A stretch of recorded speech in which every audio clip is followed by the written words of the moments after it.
तत्सवितुर्वरेण्यं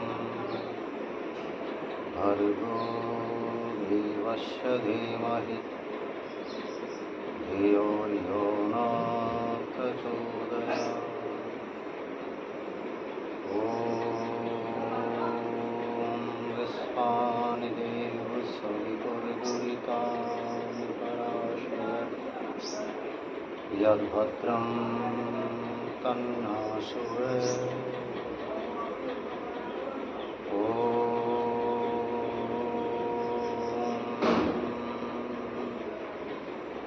असतो मा सद्गमय तमसो मा ज्योतिर्गमय। ॐ मृत्योर्मामृतं गमय। सभी को नमस्ते, सुप्रभात। ईश्वर सबका भला करे, ईश्वर सबका जीवन सुखद, धर्म संगत, सत्य संगत और आनंदमय करे। आप सभी को करबद्ध नमस्ते, आदर, अपनत्व, शुभकामनाएं। मैं कोई प्रवक्ता नहीं, धर्मशास्त्रों का जानकार नहीं, लेकिन जीवन के अनुभवों से बहुत कुछ सीखा है। पुराने ज़माने में हम लोग जब बच्चे थे तो अपने बुज़ुर्गों के पास बैठते थे और हमारे बुज़ुर्ग हमसे वाकई कम पढ़े लिखे थे, लेकिन उनके अनुभव, उनकी प्रेरणाएं किसी विद्वान से कम नहीं। क्यों? क्योंकि जो अपने लोग होते हैं, जो अपने बुजुर्ग होते हैं, अपने माता पिता होते हैं, वो अपने बच्चों को वो अनुभव बताते हैं जो जीवन में उन्होंने किए और जिसके आधार पर उन्हें पता चलता है कि क्या सही था और क्या गलत था। कोई भी माता पिता, गुरुजन अपने बच्चों का कभी अहित नहीं करता। इसलिए वो अपने बच्चों को वही रास्ता बताता है जो जीवन में सबसे अच्छा हो, सच्चा हो, जिससे उसने जो अपने जीवन में संकट और दुख देखे, जो गलतियां की, उसके बच्चे वो गलती ना करें। आज का विषय है सत्य क्या है, धर्म क्या है। मैं बड़े बड़े विद्वानों या धर्म ग्रंथों के आधार पर नहीं, अपने अनुभव के आधार पर सत्य की परिभाषा जैसी जानी वैसी आपको बताने की कोशिश करता हूँ। धर्म ग्रंथ भी कहते हैं कि सत्य वो है जो जैसा है वैसा ही हमेशा बना रहे, जैसा हम उसे बताएं वो वैसा ही हो, वैसा ही दिखता हो। बाकी जो असत्य है उसका अस्तित्व नहीं होता, वो एक भ्रम होता है। और दुनिया हमें जो परोसती है अक्सर भ्रम परोसती है, और स्वजन जो परोसते हैं वो सत्य परोसते हैं। और सत्य के बिना ना जीवन में प्रगति है ना धर्म है। पुराने लोग कहा करते थे सत्यम शिवम सुंदरम। मोटे अर्थों में इसका भाव आप कुछ भी लगाएं, लेकिन इसका अर्थ बहुत गहरा है। इसका अर्थ है मेरे अनुभव के हिसाब से कि जहाँ सत्य है वहीं धर्म है, और जहाँ कल्याण है, जहाँ सत्य है वहीं शिव है, शिव यानी कि कल्याण। और जहाँ सत्य और शिव है वहीं सभी सुंदरताएं हैं। इसको इस रूप में देखें कि जिस घर में सत्य बोला जाएगा, सदाचरण होगा, तो धर्माचरण भी होगा। सब यानी कि धर्म का अर्थ आजकल पूजा पद्धति से लोग लगाते हैं। धर्म पूजा पद्धति नहीं है। मेरे हिसाब से धर्म जो है कर्तव्य कर्मों का सही सही अनुपालन है।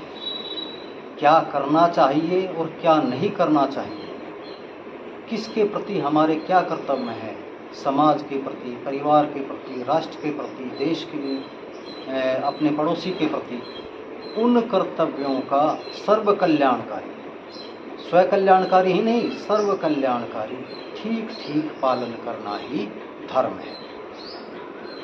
अब जहाँ सत्य नहीं है वहाँ धर्म भी नहीं होगा, कर्तव्य पालन भी नहीं होगा। इसलिए जहाँ सत्य है वहाँ कर्तव्यों का ठीक ठीक पालन होगा, सदाचरण होगा, तो वहाँ उस परिवार का कल्याण होगा, यानी कि वहाँ शिव का वास होगा, शिवत्व होगा। और जहाँ सत्य और धर्म और कल्याण होगा वहीं पर सारी सुंदरताएं होंगी। इसके विपरीत जिस घर में, जिस समाज में असत्य का बोलबाला होगा, असत्य होगा तो अधर्म होगा, अधर्म होगा तो अकल्याण होगा, शिवत्व नहीं होगा, और अकल्याण होगा तो सभी तरह की विभत्साएं, सभी तरह की कुरूपताएं वहाँ मिलेंगी। लड़ाई झगड़े, द्वेष, दुर्भावना, नफरत, सच्चाई और अच्छाई वहाँ नहीं मिलेगी, शांति वहाँ नहीं होगी, कल्याण वहाँ नहीं होगा। इसलिए सबसे पहले जीवन का पाठ है कि हम अपने जीवन में सत्य को अधिक से अधिक धारण करें। सदाचरण के बिना धर्माचरण संभव है ही नहीं, और सदाचरण और धर्माचरण के बिना जीवन में न प्रगति है, न कल्याण है, न शांति है।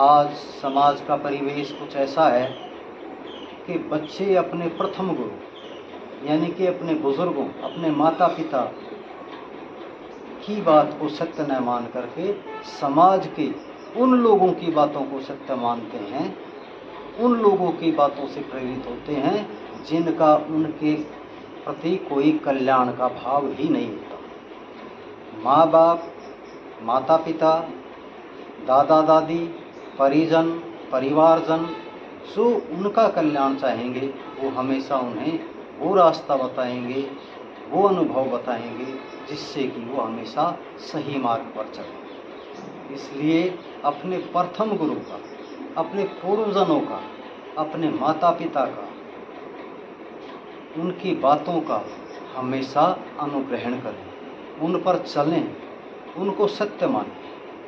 प्राय ऐसा प्रतीत होता है कि 20-25 साल का होते होते बच्चे स्वयं को बहुत शिक्षित, बहुत विद्वान, बहुत अनुभवी मानने लगते हैं, और उसका परिणाम होता है अपने बुजुर्गों के अनुभवों को, उनके 60, 70, 100, 80 साल के जीवन के अनुभवों को वो अप्रासंगिक मानते हैं, और अपने दोस्तों, मित्रों, कुवर्तियों वाले लोगों की बातों को ज़्यादा महत्व देते हैं, जिसका परिणाम है कि आज समाज में बहुत से बच्चे जो हैं अनेकों कुवर्तियों का शिकार हैं। मेरा सभी बच्चों से, सभी से ये अनुरोध है कि कृपया अपने माँ बाप को अपने जीवन का सबसे बड़ा हितैषी मानें। आपका समाज में कोई भी प्रेरक, कोई भी गुरु हो सकता है, लेकिन माता पिता से बड़ा गुरु कोई नहीं है। उनसे बड़ा आपका समर्थक, आपका शुभचिंतक कोई नहीं है। इसलिए अपने माता पिता के, बुजुर्गों के संगत में रहें, उनकी प्रेरणाओं की रंगत में रहें। ये संगत और रंगत का बहुत बड़ा रिश्ता है। हम जैसी संगति करते हैं वैसी ही रंगत हमारी निसंदेह होती है।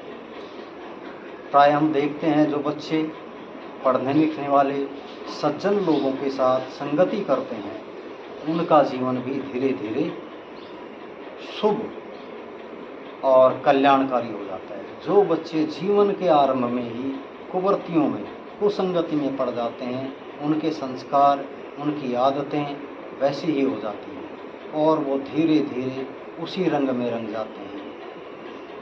बुराई जीवन में एक बार हमारे घर का रास्ता देखती है, एक बार हमारे जीवन में प्रवेश कर जाती है, तो उसको निकालना, उसका बहिष्कार करना बहुत मुश्किल होता है। ऐसे ही अच्छे संस्कार अगर हमारे जीवन में, जीवन के प्रारंभ में ही पड़ जाते हैं, तो उनको भी मिटा पाना बहुत मुश्किल होता है। इसलिए अपने घर में, अपने मन में, अपने विचारों में अच्छे विचारों का प्रवेश करें, अच्छे विचारों का ग्रहण करें, अच्छाई का संग करें, बुराई से बचें। आजकल समाज में मदिरा का, असत्य का, अधर्म का, नफरत का, धर्म के नाम पर ईर्ष्या द्वेष की बातों का बहुत प्रचलन है। लोग पूजा पद्धति को ही धर्म मान बैठे हैं, जबकि पूजा पद्धति धर्म नहीं है। धारण करने योग्य उत्तम गुण ही धर्म है। वो गुण कर्म जिनसे प्राणी मात्र का भला हो, वही धर्म है। आपको एक प्रसंग सुनाता हूँ।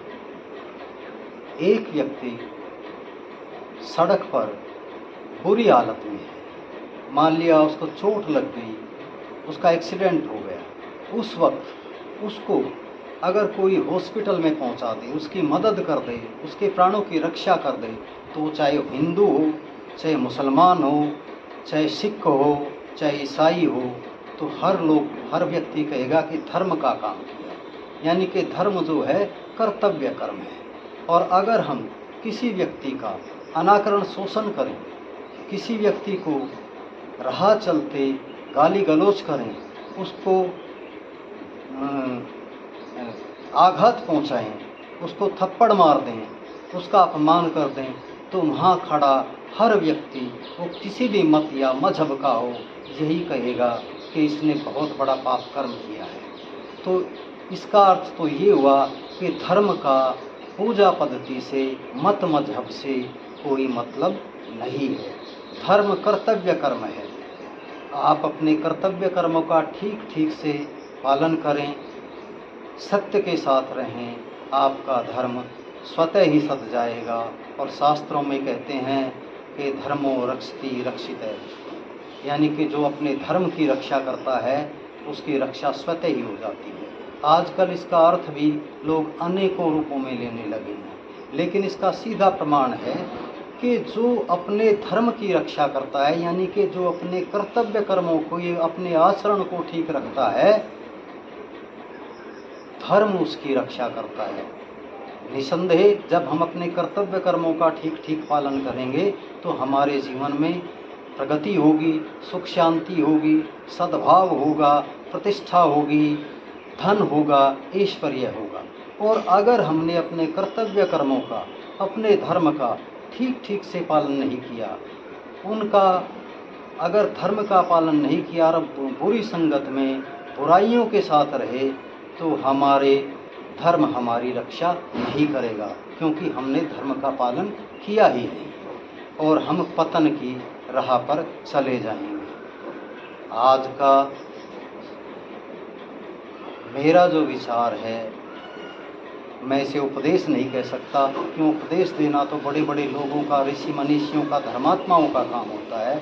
मैं इसे अपना अनुभव कह सकता हूँ, मेरा अनुभव है।